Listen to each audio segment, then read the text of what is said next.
Bienvenidos a nuestro consultorio de Miguel en este 2025. Estamos arrancando el primer consultorio de este 2025. De verdad, gracias por hacerlo posible y sobre todo por formar parte de este proyecto que una vez más comenzamos en este mes de enero, además con temas que tienen que ver con la salud importante, sobre todo cuando estábamos hablando hace un rato, también ahorita les presentaré a nuestra invitada, de aquellos alimentos que nosotros queremos dejar en este nuevo año y que seguramente lo hemos hecho y dicho una y otra vez, pero sin embargo no lo hacemos y no nos damos cuenta que estamos perjudicando o no estamos haciendo un buen balance de lo que es nuestra alimentación, y esto nos puede conllevar a un tema importante de salud que desafortunadamente está muy presente en nuestro país.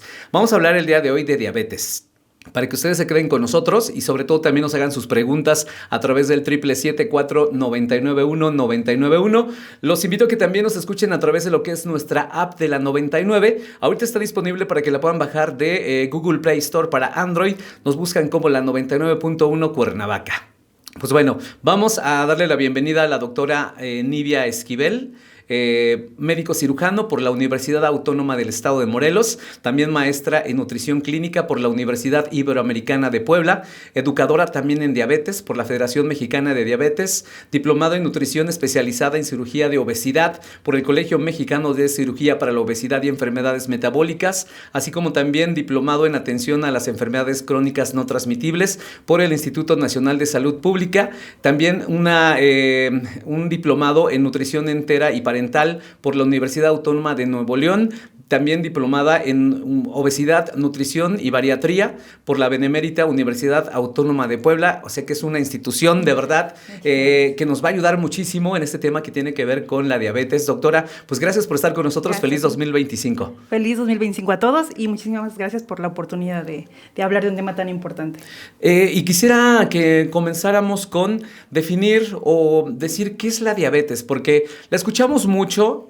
Inclusive algunos dicen diabetes o ese tipo de cosas, pero que se siguen pues sin saber realmente qué es o cómo podemos nosotros desarrollar pues esta enfermedad y a partir de qué edad. También cuántos tipos de diabetes existen actualmente y algunos datos duros que debemos de conocer para que nosotros realmente pongamos atención en lo que vamos a comer y consumir en este 2025. Así es. Bueno, la diabetes como tal es un conjunto de enfermedades caracterizadas por alteración en el metabolismo de los hidratos de carbono, lo que conocemos como azúcares. Uh-huh. Y es causada por la deficiencia total o parcial de la insulina secretada por el páncreas. Esta puede ser, hay diferentes tipos, uh-huh, como habías mencionado. Las principales o las que habitualmente se conocían era la diabetes tipo 1 y la diabetes tipo 2. Okay. Estas son, antes se creía que la diabetes tipo 1 era un tipo de diabetes que solamente se podía dar en los niños. Uh-huh. Desafortunadamente, como ha ido incrementando también la obesidad en los infantes, ya tenemos también diabetes tipo 2 en la infancia. Entonces realmente ya no es una característica tanto de niños como de adultos como antes se creía. La diabetes tipo 1 inicia por alteraciones genéticas e inmunológicas. La diabetes tipo 2 se da muchísimo más en una población más adulta, uh-huh, por alteraciones de alimentación, hábitos inadecuados, incluso el estrés. También tenemos diabetes gestacional, que, uh-huh, es en las pacientes embarazadas en el segundo o tercer trimestre de embarazo, donde se comienza a detectar alteraciones de la glucosa. Tenemos otro tipo de causas, como pueden ser exócrinas, a enfermedades en el páncreas, uh-huh, y también pueden existir causas a otros síndromes genéticos, por así decirlo. Pues es amplio este tema de la diabetes. Desafortunadamente el dato que nos está dando de que también la diabetes tipo 2 ya se está presentando en infantes. ¿A partir de qué edad? ¿Y a qué se debe esta situación? Digo, creo que lo conocemos, pero me gustaría que usted nos diera pues esos datos puntuales de por qué se está presentando ya en infantes. Justamente el INEGI en el año pasado, en septiembre de 2024, sacó tipos de estadísticas, uh-huh, donde aquí en México tenemos como segunda causa de muerte a nivel nacional la diabetes. Y después de enfermedades cardiovasculares, que al final van muy ligadas tanto la diabetes como enfermedades cardiovasculares. Uh-huh. Causas pueden ser múltiples. La vida más sedentaria. Sí. Los niños actualmente son muy sedentarios. El tipo de alimentos que consumimos. A veces creemos que la alimentación que viene ya empaquetada, que es mucho más económica, es mucho más saludable, por así decirlo, o por el tipo de vida que ahora tenemos, ¿no? Mucho más estrés, pocos tiempos, la inseguridad también, la fisiopatología de enfermedades crónicas como la diabetes, de verdad es un mapa extenso. Ok. Pero definitivamente los hábitos alimenticios, el estrés, el sedentarismo tienen un impacto muy importante en ese tipo de enfermedades crónicas.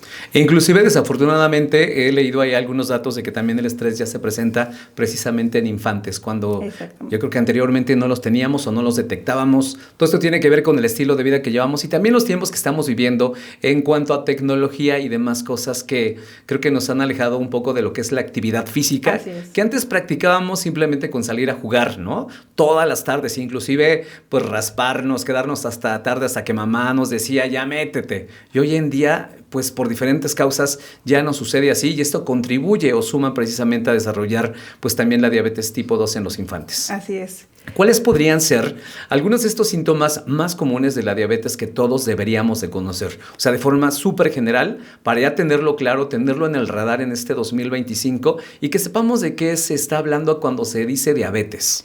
Cuando platico mucho con los pacientes, realmente un paciente llega a consulta cuando ya tiene las complicaciones de la diabetes. ¿Por qué? Porque son enfermedades de progresión muy lenta. Además, no causan una sintomatología como muy específica. El libro dice, bueno, si tenemos aumento de apetito, aumento de sed, orinamos mucho por la noche. Pero estos son rasgos que en un estado, por ejemplo, en Morelos, donde hace mucho calor, realmente es muy común que las personas tomen mucha agua, orinen mucho durante todo el transcurso del día. Pero si vemos jóvenes que ya presentan coloración más oscura en pliegues como cuello, axilas, ingles, codos, tenemos que tomar cierto tipo de sospecha, ¿no? Obviamente es muy importante y creo que es muy importante este tipo de tema a este inicio de año cuando inician muchos propósitos, todos tenemos propósitos, en comenzar a hacerse chequeos. Un chequeo anual es muy importante para poder detectar ciertas cifras de glucosa en los laboratorios y de ahí hacer la clínica y siempre acudir con personal capacitado, ¿no? Personal de salud.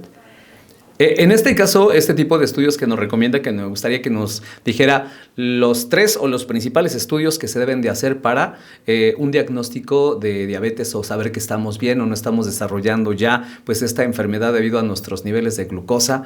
Si es el mismo estudio también en pequeños o también en adultos, ¿cuáles son los más recomendables y que tenemos que hacernos? Los estudios son los mismos tanto en pequeños como en adultos, pero los rangos cambian un poquito dependiendo del grupo de edad, incluso en el adulto mayor. Los más comunes, o los, digamos, que la mayoría de la población incluso conoce, son la biometría hemática, que nos hace un conteo de cuántas células blancas o rojas tenemos, si hay un tipo de infección y si hay algún tipo de alteración. Tenemos la química sanguínea, la más básica, que son 6 elementos, entre los cuales los más importantes serían glucosa, colesterol, triglicéridos, ya que estos dos vienen muy de la mano de la glucosa también. Y el examen general de orina, donde también podemos ver que ya hay alteraciones a nivel renal, donde estemos tirando, dependiendo de los niveles de glucosa, podemos estar observando glucosa en orina también.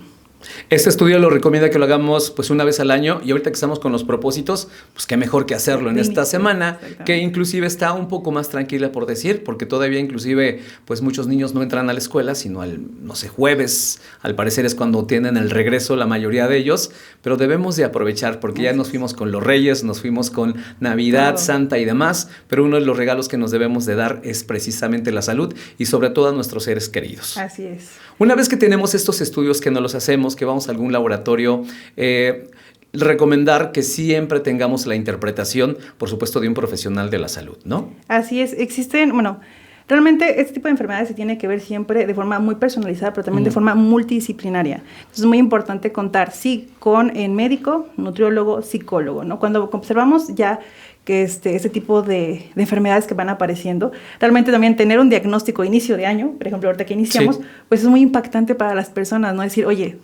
aquí aparece como que está alterada tu glucosa y puedes tener diabetes. Es que comí mucha azúcar y mucha rosca y postres. Ese podría ser como, sí, un detonante de que haya subido nuestros niveles de glucosa o es algo que ya traemos y ahorita que lo vemos como parte de los resultados en el estudio, pues es algo normal. Para el diagnóstico de diabetes es muy específico. Estos 3 que mencionamos son los más, digamos, generales, ¿no? Los que nos puede dar una sospecha de hay una alteración. Pero para hacer diagnóstico de diabetes tenemos lo que son 3 tomas de glucosa muy específicas, que son glucosa en ayuno, glucosa aleatoriamente, puede ir a cualquier hora del día, y también un estudio que se llama hemoglobina glucosilada. Okay. Esos 3 estudios nos dan el diagnóstico correcto de diabetes mellitus y sobre todo también en embarazadas, en infancia y en adultos mayores también. Ok, pues importante que vayan con su médico de cabecera o también vayan a las unidades de salud para que ustedes vayan a hacerse estos estudios y sobre todo prevención porque estos datos que nos das de la segunda causa de enfermedades y de mortalidad en nuestro país es la diabetes. Así es. ¿Tendrás algún dato en cuanto a las edades que se ha presentado? O sea, ¿dónde hay más mortalidad? ¿En qué edad? Primero, la diabetes más común en la población general es la diabetes tipo 2, que son del 90-95% de los casos. Okay. La diabetes tipo 1 en la infancia es mucho menor, de 5 al 10% de los casos que aparecen aquí en la población general. Y la diabetes actualmente pues ya no, en la tipo 1 puede ser desde los primeros años de vida, se puede diagnosticar. Desde primeros años de vida hablamos... ¿qué? Por ejemplo, hay un tipo de diabetes que ve transitoria en el recién nacido, derivado a que la mamá transitó por diabetes gestacional, es lo que comentábamos en el segundo o tercer trimestre de embarazo. Y en los infantes puede ser a partir de los 5 años, cuando ya comienzan a tener más actividades, a comer diferente, es donde se detecta en infantes. Okay. ¿No? En adultos puede ser, ya realmente, es muy triste la realidad, pero ya tenemos niños con 11 añitos con diabetes o con hipertensión arterial. Entonces realmente ya no hay como un grupo tal cual que pueda decirte a esta edad tienes riesgo de padecer diabetes, ya es muy general. Pero realmente la mortalidad incrementa a partir de los 65 años, si hablamos de un grupo de edad. Ok. ¿Qué tan cierto es esto? Porque pues hay mitos y hay realidades alrededor siempre de la diabetes. ¿Es cierto que solamente las personas con sobrepeso desarrollan diabetes? No es específicamente, es un factor de riesgo. Hay factores de riesgos que se pueden modificar y unos que no se pueden modificar. Los que no se pueden modificar somos de raza latina, somos mujeres, somos hombres, esos no podemos modificar, ¿no? La edad no se puede modificar. Claro. Y los factores modificables, como son la alimentación, el índice de masa corporal, los hábitos de sueño y de estar despierto. Esos hábitos son los que nos predisponen más que una composición corporal. Ahora no hablamos tantos de pesos ni de índice de masa corporal, sino hablamos más que nada de composición corporal y de qué tanta adiposidad puede existir en una persona para poder desarrollar enfermedades crónicas, como la diabetes. Muy bien. La genética, hablemos de la genética en el desarrollo de la diabetes. ¿Qué tan importante es? La genética es algo que no se va a modificar, es algo que hay estudios donde mencionan que para que una persona se rompa con la herencia de la diabetes tiene que ser 3 generaciones. Es decir, si tu papá tiene diabetes, tú tienes predisposición a tener diabetes, tus hijos van a tener la predisposición de tener diabetes. Hasta la 3ª generación, pasándola, podríamos romper con este tipo de características. Hay algo muy importante que se llama epigenética, ¿no? Todos los cambios que pueden aparecer, que pueden modificar la genética sin cambiar la secuencia del ADN. Es decir, tú naces con esta carga genética, pero todo lo que te envuelve, todo tu entorno, qué tan sedentario, qué tanto comes, qué tanto duermes, qué tanto estrés tienes, van a poder desarrollar como tal ya la diabetes como enfermedad. A poner mucha atención porque miren, desafortunadamente estamos teniendo malos hábitos del sueño. Exacto. Desafortunadamente.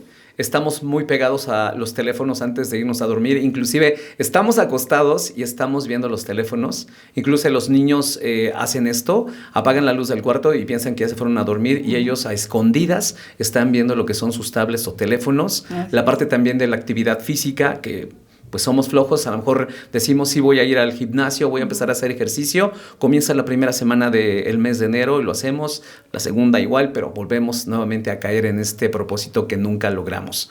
Y me gustaría hablar de todos estos tipos de situaciones o malos hábitos o hábitos nocivos que debemos de cambiar y sobre todo que nos dé como unas guías o consejos o tips básicos que sí podemos hacer, ¿no? Y que una de las primeras cosas que debemos de tomar en cuenta es que estamos previniendo una enfermedad que es la segunda causa de mortalidad en México. Exacto, y de discapacidad funcional. Algo bien importante es que este tipo de enfermedades realmente impactan mucho en el bolsillo de las familias mexicanas. ¿no? Y lo importante de la prevención es evitar todo ese tipo de gastos innecesarios, de vida saludable, de años de vida a nuestro tiempo. Sí.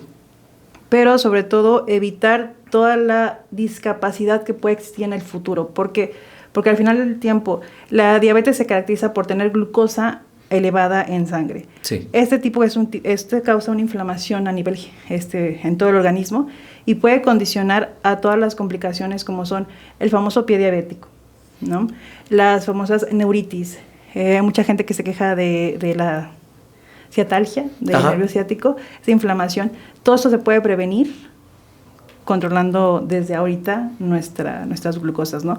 Como mencionabas, el impacto de tener una buena higiene del sueño. Sí. Realmente los niños están durmiendo muy mal, menos de 8 horas, menos de 10, 11 horas que son habituales o que deberían ser habituales en los niños. Claro. Los adultos, peor, dormimos de 3 a 4 horas. Sí, desafortunadamente. Cuando lo ideal sería que durmiéramos más de 6 horas. Y continuas, porque Exacto. muchas veces es sueño interrumpido. Y sobre todo cuando tenemos la oscuridad de la noche, ¿no? De tu reposo. Claro. Porque esto incrementa el cortisol.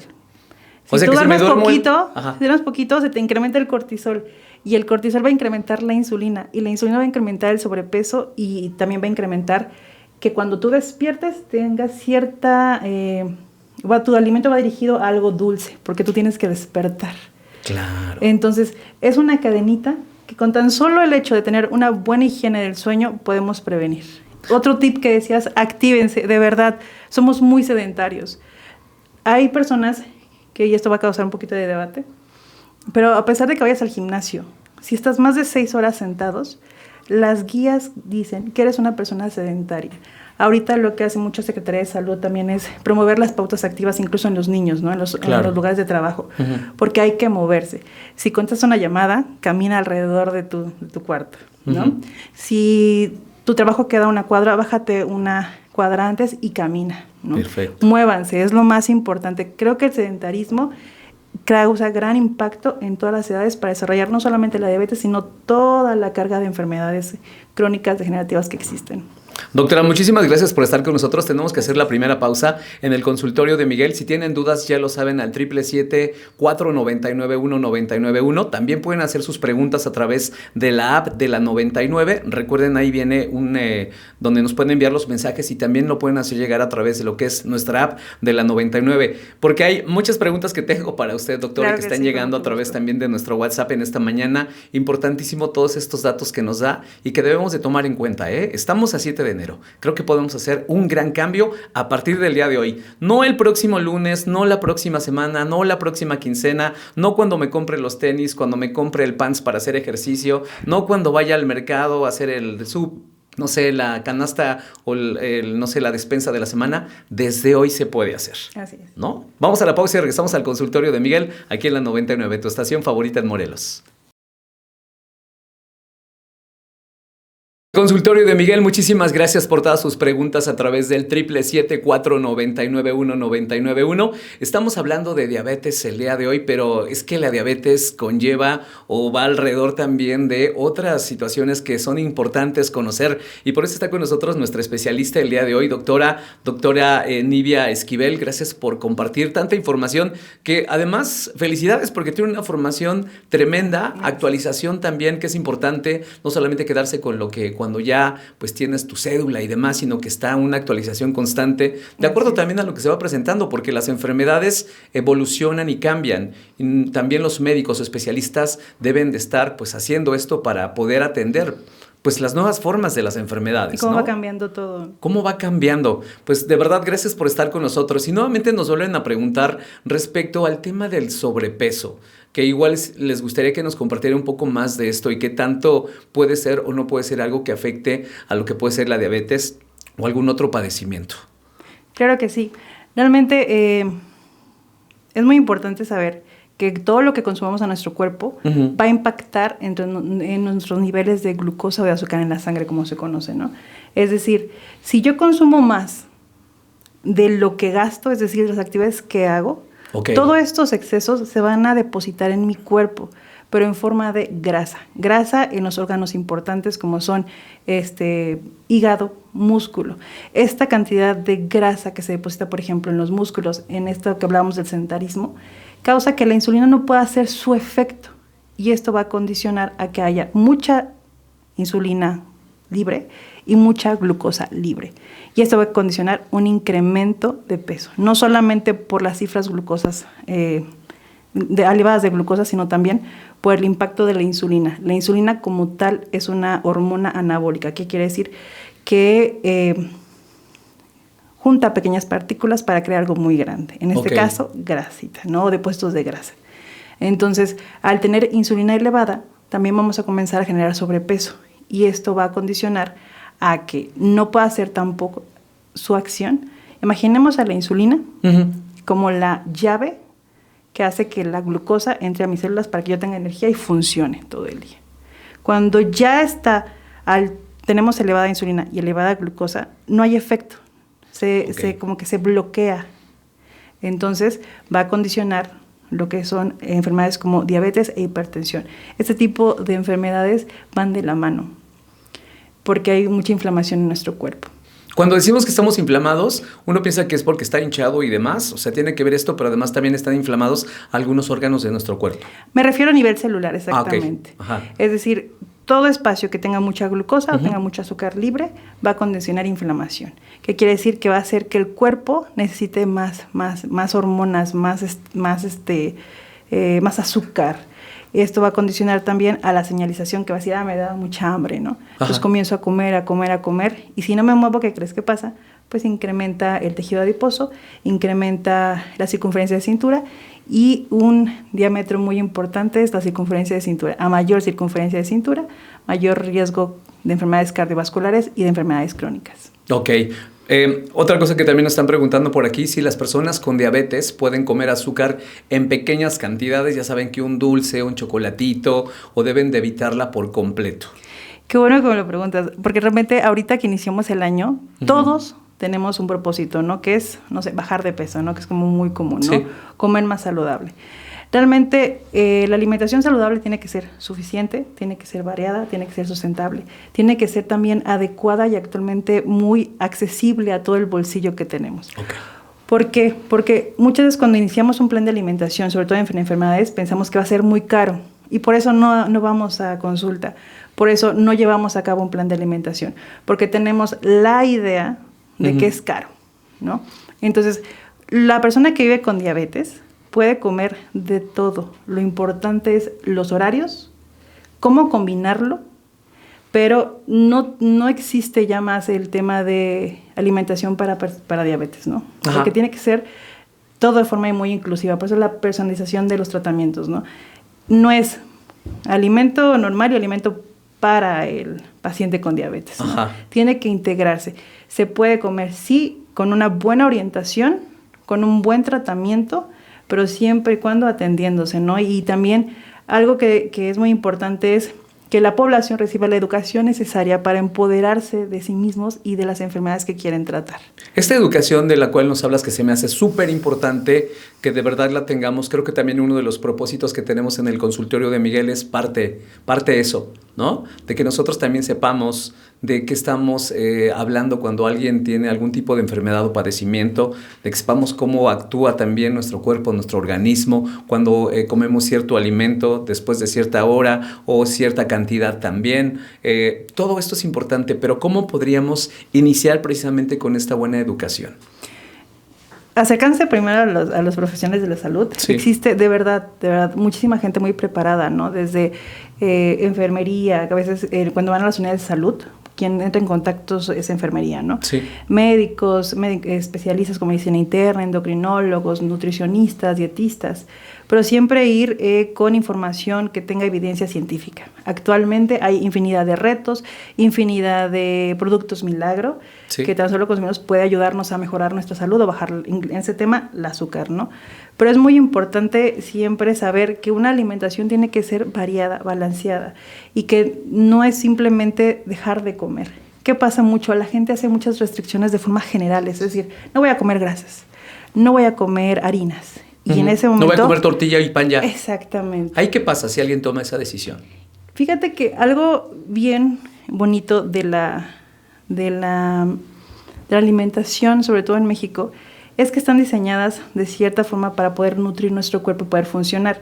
Es decir, a veces he escuchado mucho el hecho de cuando no más tortillas, o voy a dejar las tortillas, sí, claro. ¿no? La tortilla tiene un proceso de nixtamalización, donde se provee de hierro a la tortilla, porque con eso se alimentaba antes a la infancia, cuando había mucha desnutrición en México, ¿no?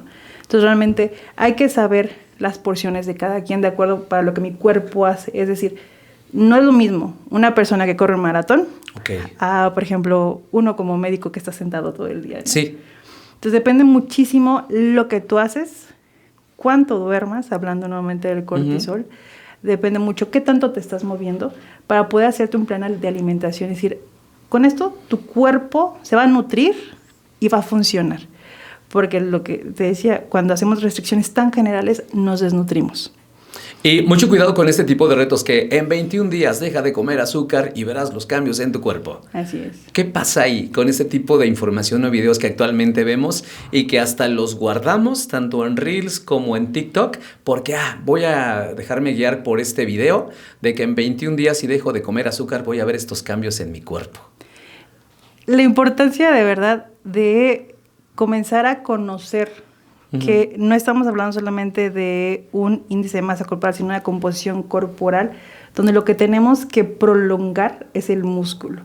En estos retos, cuando dejas de comer algo, realmente vas a bajar de peso, sí. Y en la báscula se va a ver un número que bajaste de peso. Pero en ese peso va la cantidad de tus huesitos, así como la cantidad de músculo.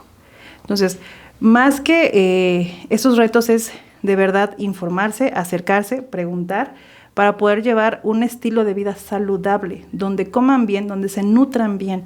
De verdad, la cantidad de personas que no llegamos a los requerimientos básicos de fibra es impresionante en México. Después de pandemia se hicieron muchos estudios donde vemos que toda la población estamos desnutridas en cuanto a micronutrientes, ¿no? Que son vitaminas y minerales. ¿Por qué? Porque no consumimos fibra en frutas y verduras, ¿no? Y de repente, si tenemos este tipo de malos hábitos y llega otro donde dice un reto de 21 días, ¿qué va a pasar? Me voy a desnutrir.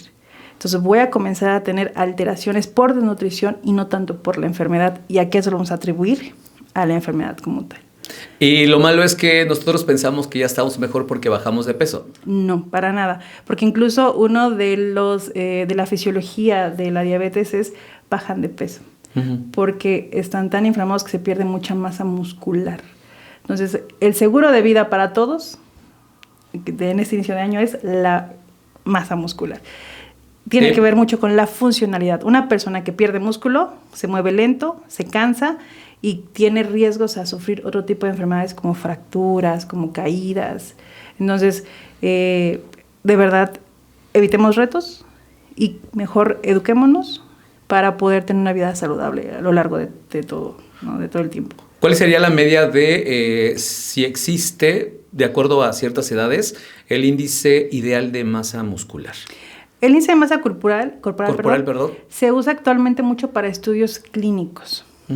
Actualmente el concepto va más en cuanto a composición corporal y la medición de circunferencias, es decir, la circunferencia de cintura, ¿no? Que hay ciertos parámetros donde para una mujer tiene que estar entre 88 y 92, para un hombre por debajo de 102, ¿no? Para que, digamos que no tiene riesgo de desarrollar enfermedades. Pero, nuevamente, depende muchísimo también del grupo de edad del que estamos hablando, de tu composición corporal, porque obviamente puede haber gente muy alta, puede ser gente muy baja, y se clasifica de acuerdo a su composición, ¿no? Entonces, más que retos generales, más que reels, más que todo, y estas indicaciones muy abiertas, es acérquense para que todo sea siempre personalizado y muy individualizado. Cada etapa de vida es muy diferente. No, y además también cada persona, porque bien decía que la actividad cuenta mucho. A lo mejor no necesitas la misma energía de alguien que va a correr o corre cada fin de semana 10 kilómetros, 20 kilómetros, a alguien que nada más hace una actividad física moderada, pero sin embargo sí se mueve y está haciendo actividad física. O alguien que trabaja todo el día sentado, por ejemplo, en el transporte público, o alguien que trabaja todo el día, por ejemplo, en la construcción o en el campo. campo. O sea, ellos están utilizando todo el tiempo el cuerpo y la energía, ¿no? Por eso las indicaciones, los retos a veces son tan generales, pero realmente arriesgas un poquito más tu salud porque no te nutres adecuadamente. Claro. Entonces, por ejemplo, yo ahorita que mencionaste el ejercicio en cuanto a diabetes, es muy importante el automonitoreo y conocer sus glucosas, porque una persona que tiene diabetes no puede de un día para otro decir me voy al gimnasio. Ok. Porque hay límites para la glucosa, es decir, las dos complicaciones de la glucosa son o glucosas arriba de 250 o glucosas muy, muy por debajo de 70, lo que conocemos por hipoglucemia, que tienen riesgo de mortalidad. Entonces, una persona que tiene diabetes no puede mañana decidir ir a hacer un maratón, ¿no? Tiene que checarse. Si tiene glucosa por debajo de 70, no se recomienda actividad física. Si tiene glucosas arriba de 250, tampoco se recomienda hacer actividad física hasta que tengamos una cifras de control de glucosa. Es importante todo esto siempre acercarse a un profesional de la salud, porque ellos son los que les van a decir exactamente lo que deben de hacer y sobre todo tener una historia clínica, de eso hablaremos yo creo que en un programa especial porque es importantísimo conocer la historia clínica de nosotros, inclusive de nuestros hijos e inclusive de nuestras generaciones también por alguna situación genética, ¿no? Claro, realmente una buena consulta tiene que llevar una historia clínica porque lleva toda la herencia que pues lo que hablábamos de la genética, toda la gran genética que tienes, qué tipo de enfermedades puedes desarrollar, también qué tipo de hábitos, cuánto duermes, cuánta agua tomas, porque en cada uno de este tipo de información podemos hacer una intervención, tanto nosotros de personal de salud para poder guiar a las personas, como también para las personas tomar cierto tipo de decisiones. Es decir, si yo sé que mi mamá tiene diabetes, que mi abuelita tiene diabetes, va a ser mi decisión, porque no te podemos obligar a que cuides tu salud, no va a ser mi decisión cuidar mi salud y comenzarme a hacer chequeos, acercarme, no sé, con nutrición también para que me puedan orientar cómo puedo comer, cómo puedo cuidar salud, fisiología del deporte, ¿no? También cómo tengo que hacer el ejercicio, porque también se pueden lastimar si no llevan una adecuada guía en este aspecto. Doctora, ¿qué pasa cuando nos saltamos comidas o decimos yo nada más como 2 veces al día o igual se deben de comer 5, se deben de comer 3? O por los ritmos de vida, la verdad es que desafortunadamente no comemos como debería de ser, hablando de horarios. Algo que yo trabajo mucho con todos mis pacientes es, tú no te debes de acoplar a una hoja, ¿no? Un plan de alimentación. La hoja se tiene que acoplar a ti. ¿Por qué? Porque precisamente hay personas que de verdad, aunque se haga la recomendación de tienes que dormir 6 horas, hay personas que trabajan por la noche de guardias de seguridad. Sí. Que tienen diabetes o enfermedades cardiovasculares por ese tipo de trabajos, ¿no? Entonces, tienes que nuevamente acercarte y dependiendo de tus hábitos, dependiendo de tus horarios, a qué te dediques, tu historia clínica, como mencionabas, te tiene que hacer un plan de alimentación. Te puedo decir, existen infinidad de nuevas herramientas alimentarias como el ayuno intermitente, dieta cetogénica, dieta de la inflamación. Todas pueden adaptarse siempre y cuando sean bien guiadas. Que tengamos todo el contexto en historia clínica y de laboratorios para poder decir, con esto podemos trabajar contigo. Como repito, todo tipo de enfermedad tiene que ser muy personalizada, muy individualizada. No, pero además con conocimiento también de cómo estás. Porque pues sí, esa es otra cosa que vemos. Vuelvo a citarlo porque somos muy propensos a esto, a verlo, a seguir lo que vemos en internet. Exacto. Y desayuno intermitente, voy a hacerlo. O alguien, tal vez de tu familia, incluso amigas o amigos, es que yo estoy haciendo el ayuno intermitente, este ayuno intermitente y veme, ya me siento mejor y me va mejor. Pero pues no puede ser lo mismo para ti porque eres una persona, un cuerpo, un organismo completamente distinto desde actividad y todo, ¿no? Así es. Realmente este tipo de, digamos, lo que le funciona a Pepe no le va a funcionar a Luis, ¿no? Porque al final tú no sabes si Luis tiene una enfermedad, tiene diabetes, ¿no? Claro. Entonces, si le ponemos un ayuno intermitente lo vamos a descompensar, ¿no? Realmente, depende mucho la edad también en la que se esté transitando. Porque realmente una persona, por ejemplo, que se quiere embarazar, una persona que está iniciando con la adultez, ¿no? Lo que es más de 60 años. Una persona que está embarazada. O sea, todo tipo de cuerpo es muy diferente, las demandas son muy diferentes. Claro.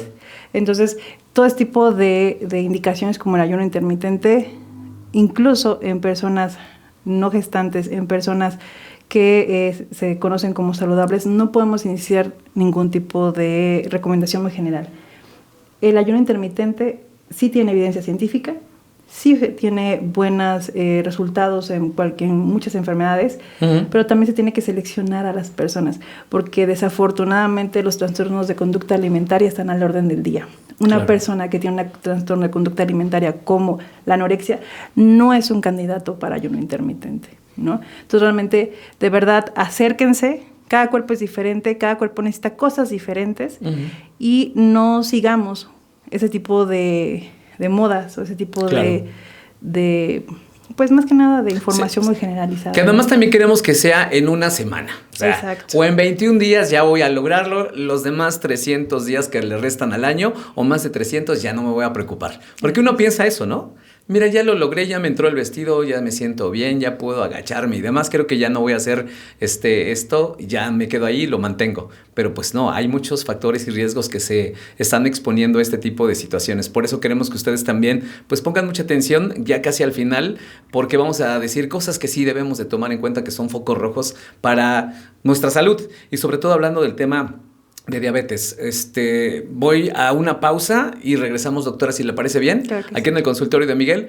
Sigan haciendo llegar sus preguntas al 777-499-1991. Estamos hablando de diabetes el día de hoy aquí en el consultorio de Miguel. Regresamos al consultorio de Miguel. Muchísimas gracias por estar con nosotros en este día. Es nuestro primer consultorio. Estamos muy agradecidos de tener su sintonía y sobre todo de continuar con este proyecto que tenemos para ustedes aquí en la 99. Y hablando precisamente de diabetes, pues hablar de pues estos mitos que navegan mucho, no solamente en internet, sino en general entre nosotros, de boca a boca, se menciona mucho esto, sobre todo en generaciones anteriores, que tienen como todavía esas ideas, a lo mejor no están actualizados o piensan que pues así funcionaba antes, ¿no? Hablemos un poco precisamente de esto, y por aquí nos están preguntando que si el uso de insulina siempre significa que la diabetes está en una etapa avanzada, por ejemplo. Para nada, y qué bueno que existe esta pregunta, porque realmente hay muchos mitos alrededor de la diabetes y del tratamiento de la diabetes, como que la insulina me va a dejar ciego, como que la insulina me va a complicar, como si me mandan insulina, es ya la etapa terminal, ¿no? Y mi vida ya está piquetes toda la vida, ¿no? Y obviamente es incómodo, pero es muy importante que entendamos que realmente nuestro cuerpo se adapta a cualquier circunstancia. Es decir, si estamos acostumbrados a que mi cuerpo esté en una glucosa de 300, que es una glucosa muy elevada, mi cuerpo va a responder a esa glucosa. Si yo intervengo, modifico con alimentación, modifico con medicamentos como la insulina, van a bajar mis niveles de glucosa a lo normal, a 110. Entonces mi cuerpo lo va a detectar como, oye, la traes baja, ¿no? Ok.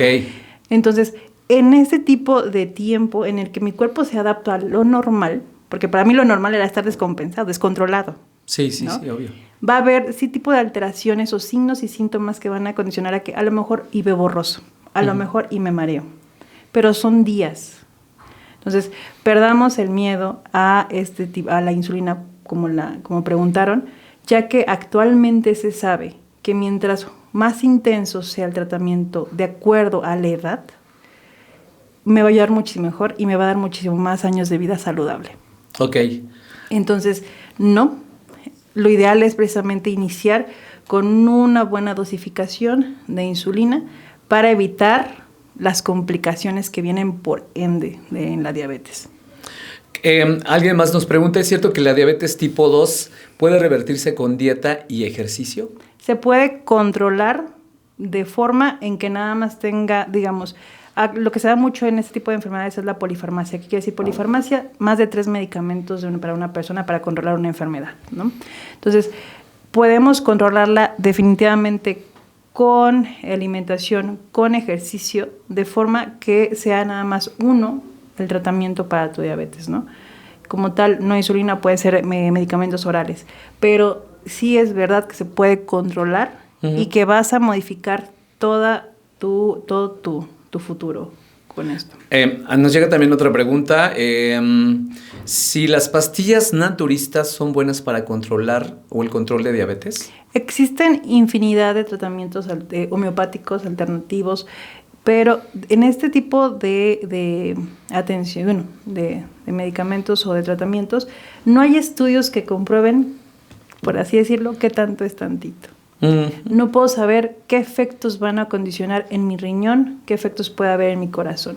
No se recomiendan siempre si no tienen evidencia científica. Entonces, realmente antes de poder consumirlos y de verdad platiquen y hagan, es muy importante hacer ese tipo de buena comunicación con tu médico, ¿no? Con tu nutriólogo. Pero de verdad sí sacar todas las dudas, como por ejemplo, hay muchos pacientes que omiten sus tratamientos por los remedios naturales. Entonces, no tiene nada de malo, se respetan muchas ideologías, pero siempre hay que saber realmente qué estoy consumiendo, ¿no? O qué tipo de decisiones estoy tomando que no me van a llevar realmente a lo que quiero, que es estar saludable, ¿no? Y además también ser sinceros con sus médicos, porque sí mentimos, desafortunadamente por pena o por miedo, no decimos lo que hicimos previo o inclusive mentimos sobre nuestros hábitos. Por pena o miedo. Que sí haces ejercicio, sí, claro, 3 veces a la semana cuando no se hace el ejercicio, ¿no? O sea, porque sí nos da pena y nos da miedo y todos aceptémoslo que lo hemos hecho y lo hemos dicho. Hay que quitarnos ya este tipo de cosas. ¿Y cómo sería, pues, una de las primeras preguntas o las preguntas que se hace cuando uno va por primera vez con una consulta con un especialista como usted, doctora? ¿Qué es lo que debemos tener presente que nos van a preguntar y nosotros, pues, contestar de manera, pues, certera este tipo de malos hábitos que estamos teniendo? Algo bien importante es que la decisión primero sea tuya de ir con un profesional de salud. Okay. Es decir, por ejemplo, a veces no generalizo, pero puede haber casos de que a lo mejor una mamá lleve a su hija que la vea con sobrepeso, que con alteraciones menstruales, con hiperpigmentación del cuello, ¿no? Pero la niña no está convencida de ir, no se siente en el momento, ¿no? Es importante primero tener la actitud y la responsabilidad de decir, quiero cuidarme, ¿no? Esa es la primera. 2, como yo siempre trato a los pacientes, no tienes por qué sentirte juzgado, ¿no? De verdad, incluso el hecho de ir a hacer ejercicio, hay muchas barreras para los pacientes, como les da pena hacer ejercicio delante de otras personas, les da pena usar ropa deportiva. Entonces, acérquense con quien sí puedan tener este vínculo de paciente-médico para poder sacar todas las dudas y poder así tener una mejor orientación, ¿no? Y lo mejor de todo, si no les hace clic el médico, o sea, cambien, hasta que sea alguien tal vez que les dé esa seguridad y esa certeza y esa confianza en la cual ustedes van a poder precisamente comentar y sobre todo guiarse por estos médicos y especialistas, ¿no? Exacto. Y convencidos, de verdad, convencidos de tener años de salud. Pero ¿qué nos falta para convencernos? Porque a mí me sigue preocupando que sea la segunda causa de mortalidad en el país. O sea, no queremos estar saludables. Estos mitos de que es que si voy me van a prohibir todo.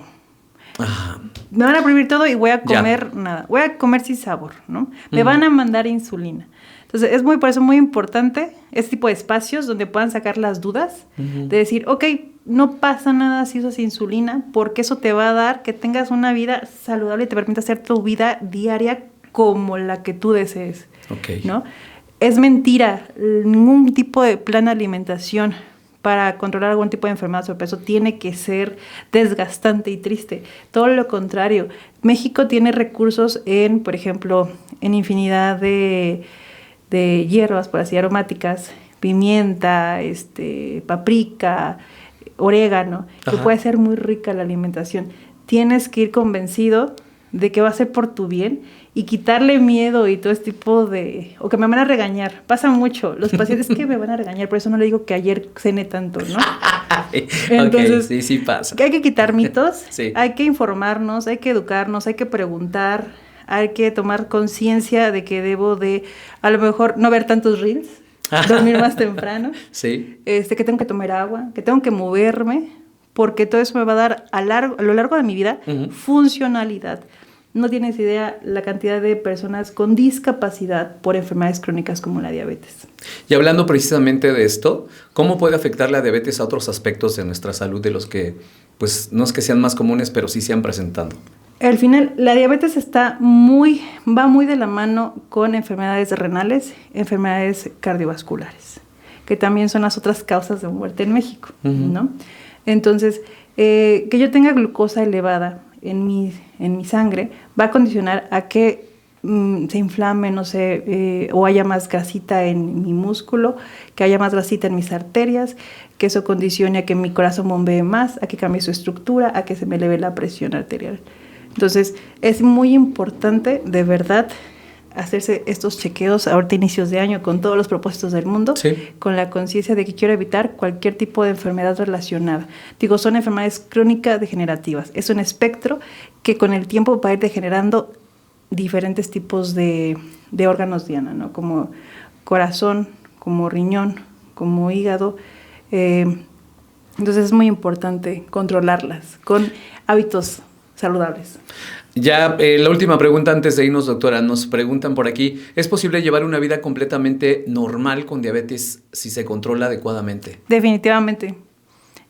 No son enfermedades excluyentes, son enfermedades que se pueden controlar, pueden hacer su vida, pueden hacer ejercicio, pueden salir a disfrutar, pueden disfrutar de una muy rica comida, pueden hacer su vida tal cual, siempre y cuando de verdad toman el control, tengan las herramientas necesarias para poder llevar a cabo cambios de hábitos, ¿no?, que tenemos. Doctora, pues nos tenemos que despedir. Gracias por estar con nosotros en el primer consultorio de este 2025 con un tema súper importante. Si se lo perdieron en algún punto o acaban de llegar aquí a la 99 al consultorio de Miguel y no lo escucharon desde el principio, no se preocupen. Ya saben que el fin de semana a través de Diario de Morelos 1 se sube precisamente a YouTube lo que es el consultorio completo para que puedan verlo desde el inicio hasta el final, y si le quieren poner pausa porque tienen que hacer otra cosa, regresan y lo vuelven a ver porque es importante pues conocer un poco más acerca de esto que nos debe de preocupar y sobre todo para tener una calidad de vida más saludable pues en este 2025 y en los próximos años, que es lo que buscamos siempre, así, ¿no? Gracias, es la doctora Nivia Esquivel. ¿Algún mensaje final para toda la gente que nos escucha con respecto a este tema y en general con la salud para este 2025? Acérquense de verdad a los profesionales de salud. Hay muchos muy bien preparados, muy humanos. Rompamos mitos. Empoderémonos de nuestra salud y revisémonos anualmente, semanalmente, semestralmente, pero de verdad hagámonos responsable de nuestra propia salud, ¿no? Porque además el cambio que yo tengo van a ser cambios que van a perdurar a través de las generaciones. Es decir, si como papás podemos cambiar nuestros hábitos alimenticios, movernos, es algo que va a impactar en las futuras generaciones, ¿no? Y eso es algo bien importante, ir eliminando toda estadística que suena muy alarmante, pero que de verdad impacta muchísimo en todas las familias en este caso de México, ¿no? Pues muchísimas gracias, excelente mensaje también para terminar este primer consultorio del 2025. Nos vemos y nos escuchamos en la próxima emisión aquí en la 99 y a través de Diario de Morelos 1.